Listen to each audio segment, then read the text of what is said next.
কৌশিকী অমাবস্যা উপলক্ষে বাংলার বিভিন্ন বাড়িতে ও মন্দিরে মা কালী পূজিত হচ্ছেন বিভিন্ন রূপে।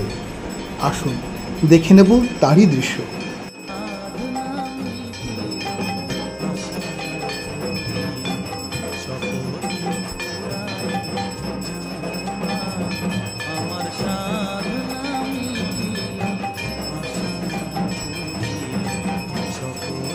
ফুরায় যায় মা জনমের শোক ডাকি গো মা তোরে কোলে তুলে নিতে আয় মা সকলি ফুরায় যায় মা আমার সাধনা মিটিল আশা না পুরিল সকলি ফুরায় যায়।